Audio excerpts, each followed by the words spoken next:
السلام علیکم dear viewers, آپ دیکھ رہے ہیں دی نیشن گائیڈر اور میں ہوں کاشف نعیم۔ آج ہم جس ٹاپک پہ بات کرنے جا رہے ہیں وہ ہے فلسطین کا مسئلہ، اصل جنگ کیا ہے۔ ڈیئر ویورز، آج اس ویڈیو کے اندر آپ کو مکمل معلومات دینے جا رہا ہوں کہ اصل میں یہ فلسطین کا جو مسئلہ ہے، یہ یہودیوں، عیسائیوں اور مسلمانوں کے درمیان چل رہا ہے یہ مسئلہ، یہ اصل وجہ کیا ہے۔ اس ویڈیو کو سکپ نہ کیجیے گا، غور سے دیکھیے گا، اور اگر آپ نے میرا چینل ابھی تک سبسکرائب نہیں کیا تو سبسکرائب کر لیں اور بیل آئیکن کا بٹن دبا دیں تاکہ نیکسٹ میری آنے والی ویڈیوز آپ کو مل سکیں۔ ڈیئر ویورز، چلیں آغاز کرتے ہیں۔ بیت المقدس 3 مذہب کی مقدس جگہ ہے۔ یہ مسلمانوں کا قبلہ اول ہے، عیسائیوں کے لیے یسوع کی جائے ولادت اور یہودیوں کے لیے ہیکل سلیمانی۔ شروع کرتے ہیں حضرت ابراہیم علیہ السلام سے، جن کے 2 بیٹے تھے، اسماعیل علیہ السلام اور اسحاق علیہ السلام۔ اسحاق علیہ السلام کے بیٹے تھے حضرت یعقوب۔ یہیں سے کہانی شروع ہوتی ہے اسرائیل کی۔ اسرائیل یعنی اللہ کا بندہ، اور یہ لقب حضرت یعقوب علیہ السلام کو دیا گیا تھا۔ حضرت یوسف علیہ السلام جب کفیل مصر بنے تو آپ کو حکم ہوا کہ اپنے خاندان یعنی آل یعقوب کو مصر بلایا جائے، اور مصر کی سرزمین کا ایک مخصوص حصہ ان کے لیے مختص کیا گیا۔ اللہ کی طرف سے کہا گیا، اے آل یعقوب، اس سرزمین میں تمہارے لیے برکتیں ہیں۔ حضرت یوسف علیہ السلام 12 بھائی تھے، اس لیے اللہ تعالیٰ نے ان کے لیے 12 چشمے جاری کیے، اور یوں اس سرزمین کا نام حضرت یعقوب کے لقب سے اسرائیل پڑ گیا، جسے آج یروشلم بھی کہا جاتا ہے۔ آپ کی نسل سے کم و بیش 70,000 انبیاء کرام آئے۔ حضرت یوسف کے بھائی یہودا کی نسل آگے بڑھی تو اس میں سے آنے والے تمام نبی اسرائیل یہودی کہلائے۔ وقت گزرتا گیا اور حضرت موسیٰ علیہ السلام کا دور آیا، جب فرعون نے مصر کی آب و ہوا تنگ کی تو بنو اسرائیل کے ساتھ آپ کو مصر سے نکلنا پڑا۔ اس دوران بنی اسرائیل پر اللہ تعالیٰ کی بہت سے کرم نوازیاں بھی ہوئیں، جس میں سے من و سلوہ، چشموں کی بہتات، مچھلیوں کے شکار کا ذکر قرآن پاک میں بھی ملتا ہے، اور وہیں سے ہمیں ایک گائے کا ذکر بھی ملتا ہے جس کے لوتھڑے سے مردے نے اللہ کے حکم سے زندہ ہو کر اپنے قاتل کا بتایا۔ اس گائے کی نشانیاں اللہ تعالیٰ نے قرآن پاک میں بیان فرمائیں، جو کہ ایک سرخ مائل رنگت کی گائے تھی، اور ایسی گائے آج بھی یہودیوں کے نزدیک مقدس مانی جاتی ہے۔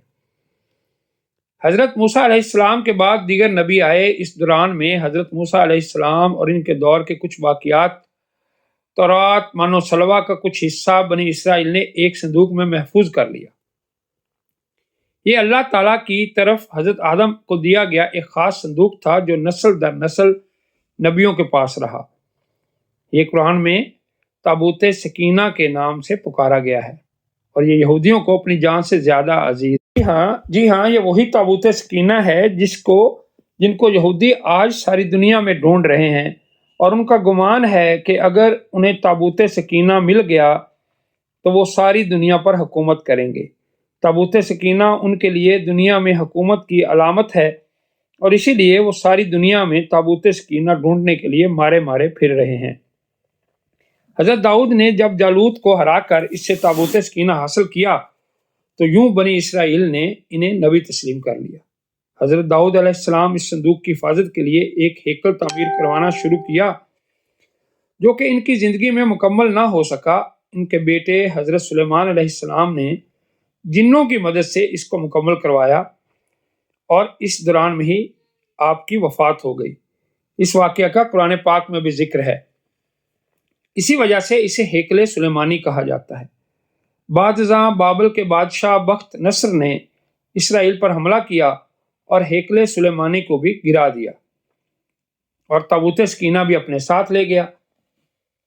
سیپرس دی گریٹ نے دوبارہ یہ شہر حاصل کیا، یہودیوں کو دوبارہ یہاں آباد کیا، اور تابوت سکینہ کو بھی واپس لایا گیا۔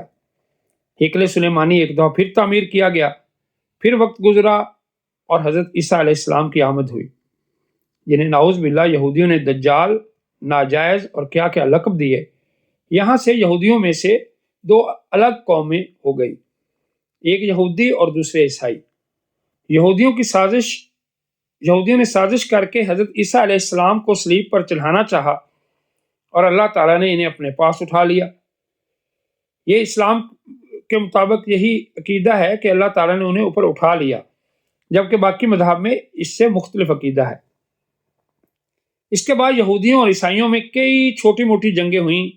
پھر عیسائی رومی بادشاہ ٹائٹس نے اس شدت سے یروشلم پر حملہ کیا کہ اس پورے علاقے کی اینٹ سے اینٹ بجا دی، ہیکل سلیمانی کو گرا دیا، جس کی صرف ایک دیوار اس وقت اپنی اصلی حالت میں موجود ہے، جسے دیوار گریہ کہا جاتا ہے۔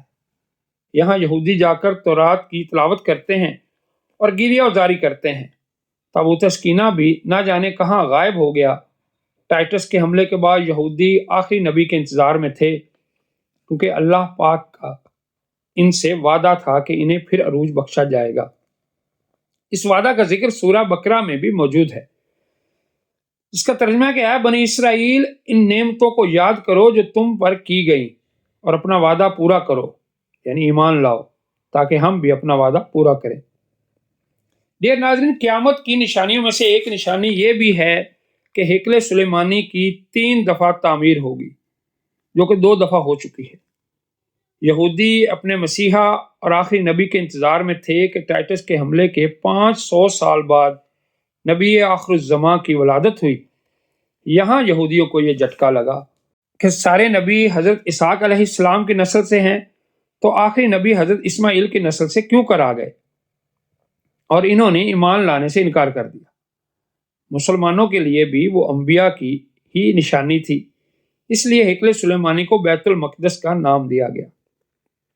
اسلام کے آغاز میں یہودیوں کو قائل کروانے کی خاطر ہی بیت المقدس کی جانب منہ کر کے نماز ادا کرنے کا حکم ہوا، کیونکہ یہودی اسی طرف منہ کر کے عبادت کیا کرتے تھے۔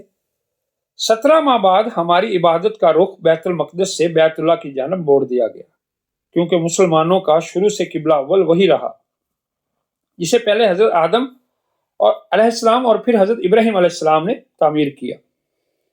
حضرت عمر فاروق رضی اللہ تعالی عنہ کے دور حکومت میں اسرائیل یعنی یروشلم پر عیسائیوں کا قبضہ تھا۔ بیت المقدس کے ہی احاطے میں انہوں نے گرجا گھر تعمیر کیا ہوا تھا، اور عین تابوت سکینہ والی جگہ وہ گند پھینکا کرتے تھے۔ یہودیوں کی نفرت میں یروشلم کی فتح کے وقت جب عمر فاروق رضی اللہ تعالیٰ عنہ وہاں گئے تو عیسائیوں پر برہم ہوئے، وہاں صفائی کروا کر مسجد تعمیر کروائی۔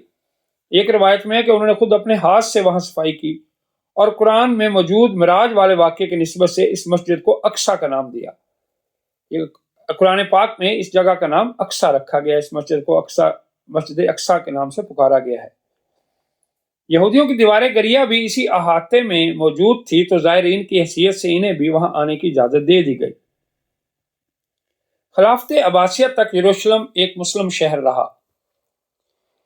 ڈیئر ویورز، اس کے بعد عیسائیوں نے دوبارہ یروشلم پر حملہ کر کے اس پر قبضہ کر لیا، تو صلاح الدین ایوبی نے عیسائیوں کے خلاف 50 سے زائد جنگیں کر کے بیت المقدس دوبارہ حاصل کیا۔ یہ تقریباً کوئی 80-85 سال کی جد و جہد ہوئی بعد میں دوبارہ حاصل کرنے میں، اور پھر 700 سالوں تک یہ خلافت عثمانیہ کے زیر سلطنت رہا۔ یہودیوں کو بھی دیوار گریہ تک اپنے مذہبی اقدامات کی آزادی رہی، اور یہودی آہستہ آہستہ پھر یروشلم میں آباد ہونا شروع ہو گئے۔ اس دوران میں کئی بار انہوں نے خلافت عثمانیہ کے سلطان کو پیسوں کے عوض یروشلم انہیں سونپنے کا لالچ دیا، لیکن ناکام رہے۔ پھر دوسری جنگ عظیم میں عیسائی سپاہی ہٹلر نے چن چن کر یہودی مارے۔ قریباً 60 لاکھ کے قریب یہودیوں کا قتل عام کیا گیا، اور یہ در بدر بھاگنے پر مجبور ہو گئے۔ اس دوران انہیں یہ اندازہ ہو چکا تھا کہ انہیں اب خود اپنی پہچان بنانی ہے، اور بائبل میں موجود یہودیوں کے آخری عروج سے قبل والی کئی نشانیاں بھی ظاہر ہو چکی تھی، اور وہ یہ تسلیم کر چکے تھے کہ ان کا آخری مسیحا اب دجال ہوگا، جس کی بدولت پوری دنیا میں ان کا دوبارہ بول بالا ہوگا۔ انہوں نے برطانیہ سے ساز باز کر کے خود کو الگ ریاست تسلیم کروا لیا۔ یہ 1948 کا ایرا ہے۔ اسرائیل باقاعدہ ایک ملک کی صورت میں دنیا کے نقشے پر ابھرا، پھر آہستہ آہستہ انہوں نے فلسطین اور دیگر مصری علاقوں پر بھی قبضہ کر لیا۔ عرب ممالک اسرائیل کے خلاف جنگ پر آئے، لیکن اس وقت تک یہ خود کو اتنا مضبوط کر چکے تھے کہ عرب ممالک کو اس ایک چھوٹے سے ملک سے منہ کی کھانی پڑی۔ عیسائیوں نے بھی دیکھ لیا کہ اب ان سے لڑ کر کچھ وصول نہیں ہونا، تو باقاعدہ گرجا گھروں میں پادریوں نے تقریبات منعقد کی اور یہودیوں کے لیے معافی کا اعلان کیا۔ یوں سیاسی اور اقتصادی مفاد پرستی نے 2000 سالوں سے ایک دوسرے کی ازلی اور جانی دشمنوں کو ایک صف پر لا کھڑا کیا، اور قرآن کی بات بھی سچ ہو گئی کہ یہود و نصارہ ایک دوسرے کے دوست ہیں۔ یہودیوں کے عقائد کے مطابق وہ ہیکل سلیمانی کی حفاظت نہیں کر پائے تو خود کو قصوروار کہتے ہیں، خود کو سزا دینے کے لیے زنجیروں اور چمڑے سے پیٹتے ہیں اور دیوار گریا کے پاس آہوزاری کرتے ہیں۔ وہ ایمان رکھتے ہیں تیسری بار انہیں پوری دنیا پر حکمرانی حاصل ہوگی، اس کے لیے انہیں مسجد اقصی کو گرانا ہوگا، جس کی تیاری وہ کر چکے ہیں۔ کب سے مسجد اقصی کے نیچے بارودی سرنگیں بچھا دی گئی ہیں۔ اس کے بعد ہیکل سلیمانی تعمیر کر کے تابوت سکینہ وہاں رکھنا ہے، لیکن مسئلہ تھا سرخ گائے، کیونکہ ان کے عقیدے کے مطابق وہ ناپاک ہیں، اور جب تک پاک نہیں ہو جاتے ہیکل سلیمانی تعمیر نہیں کر سکتے، اور پاک ہونے کے لیے سرخ گائے کی قربانی دینا ہوگی۔ وہ گائے جس کی نشانیاں قرآن پاک میں بیان کی گئی ہیں، جو اس وقت بھی انہیں ڈھونڈنے میں مشکل ہوئی تھی۔ اب بھی 100 سال تک وہ ویسی گائے کی تلاش کرتے رہے۔ ٹیکنالوجی کا استعمال کرتے ہوئے بچے پیدا کرنے کا کامیاب تجربہ کیا۔ انہوں نے پھر اس تجربے کی بدولت ویسی نشانیوں والی گائے پیدا کرنے کی کوششیں کی گئی، لیکن ناکام رہے۔ 2019 میں ایک امریکی ریاست سے 5 عدد ویسی گائیں انہیں مل گئیں جن کے جسم پر سرخ رنگ کے علاوہ اور کوئی بال نہیں تھا۔ انہیں کبھی کام کے لیے استعمال نہیں کیا گیا تھا۔ اگلی نشانی کہ ان پر کسی بیماری کا اثر نہیں ہونا چاہیے۔ پوری دنیا میں کووڈ پھیلا کر مختلف جانوروں کے ساتھ انہیں بھی ٹیسٹ کیا گیا اور ان پر اس بیماری کا کوئی اثر نہ ہوا۔ Red heifer found, mystery of red heifer, یہ گوگل میں سرچ کر کے آپ اس متعلق تفصیل سے پڑھ سکتے ہیں۔ الغرض قرب قیامت اور دجال کے ظہور والی تمام تر تیاریاں وہ مکمل کر چکے ہیں۔ ڈیئر ناظرین، اپنی مرضی کے ڈاکٹرز، انجینئر، بچے پیدا کرنا، 9D ٹیکنالوجی کی مدد سے ایک جگہ ہوتے ہوئے کئی جگہ موجود رہنا، اپنی مرضی کے موسم بنانا، جب چاہو بارش برسا دینا، چند دنوں میں پوری دنیا گھوم لینا، یہ سب دجالی نشانیاں ہیں جو آج کے دور میں کوئی مشکل کام نہیں ہے اور ہمارے اسلام میں بتائی گئی ہیں۔ قیامت کی نشانیوں کی انہوں نے اتنے اچھے سے تیاری کر لی ہے کہ غرقد کے درخت لگا رہے ہیں جو انہیں پناہ دیں گے۔ باب لد، جس جگہ احادیث کے مطابق دجال کا حضرت عیسیٰ کے ہاتھوں قتل ہونے کا ذکر موجود ہے، اس جگہ پر وہ دجال کے فرار کے لیے ایئرپورٹ بنا چکے ہیں۔ یہ سب تو قربت قیامت کی نشانیاں ہیں اور ہیکل سلیمانی نے بھی بن کر رہنا ہے۔ پھر اصل جنگ کیا ہے؟ ڈیئر ناظرین، اصل جنگ عقائد کی ہے۔ ہم اپنے عقیدے میں اس قدر کمزور ہو چکے ہیں کہ نماز پڑھیں یا نہ پڑھیں ہمیں فرق نہیں پڑتا۔ اپنے بہن بھائیوں کا حق کھا کر خوشی محسوس کرتے ہیں اور فرقوں کے خرافات میں الجھے ہوئے ہیں۔ فلسطینیوں کے لیے سوائے دعا اور احتجاج کے ہم کر کیا سکتے ہیں؟ ہم اپنے عقائد کے اتنے مضبوط ہیں کہ ڈالر کے بہکاوے میں نہ آئیں۔ کیا ہم یہودیوں کے مقابلے میں نکلنے والے خراسان مجاہدین کی لسٹ میں آتے ہیں یا بس سوشل میڈیا کے تماشائی ہیں؟ اگر آج دجال ظاہر ہو جائے تو توبہ کا دروازہ بند ہو جائے تو ہماری آخرت کے لیے کیا تیاری ہے؟ اس کا جواب ضرور دیجیے گا۔ ڈیئر ویورز، یہ وہ سارے معاملات ہیں جو میں نے آپ کے سامنے رکھے ہیں۔ امید ہے آپ کو اس مسئلے کی سمجھ آئی ہوگی۔ ضرورت اس امر کی ہے کہ ان مسائل کو سمجھتے ہوئے ہمیں اپنی تاریخ سے آگاہ ہونا چاہیے۔ اگر ہم اپنی تاریخ سے آگاہ نہیں ہوں گے، ہمیں ان چیزوں کے بارے میں معلومات نہیں ہوگی، تو ہم اپنی تیاری نہیں کریں گے، ہم اسی طرح غفلت میں پڑے رہیں گے۔ ڈیئر ویورز، ہمارے ساتھ جو بنیادی مسئلہ ہے وہ یہی ہے کہ ہم غفلت میں ڈوبے ہوئے ہیں۔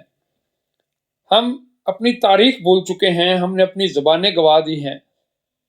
ہماری زبانیں جو ہمارا اثاثہ تھی اس میں پرشین نے، اب ہم اردو کے پیچھے بھی پڑے ہیں۔ تو ڈیئر ویورز، ہمیں اپنی تاریخ کو اپنی نظروں کے سامنے رکھنا چاہیے۔ ہمیں معلوم ہونا چاہیے ہماری تاریخ کیا ہے، ہماری ہسٹری کیا ہے، اور ہمیں آنے والے دنوں کی تیاری بھی کرنی چاہیے۔ اور کچھ نہیں تو کم از کم ہم ان معلومات کو اپنے آنے والی نسلوں کو منتقل تو کر دیں، اور ان کو یہ سمجھا تو دیں کہ ہمارا ماضی کیا تھا۔ ڈیئر ویورز، امید ہے آپ کو یہ معلومات بہت پسند آئی ہوں گی۔ اس کا خیال، اس کی رائے کا اظہار آپ کمنٹس میں ضرور کیجیے گا۔ میرے چینل کو سبسکرائب کرنا، لائک کرنا اور شیئر کرنا مت بھولیے گا۔ انشاءاللہ تعالی اگلی ویڈیو میں جلد آپ کے سامنے پھر حاضر ہوں گے۔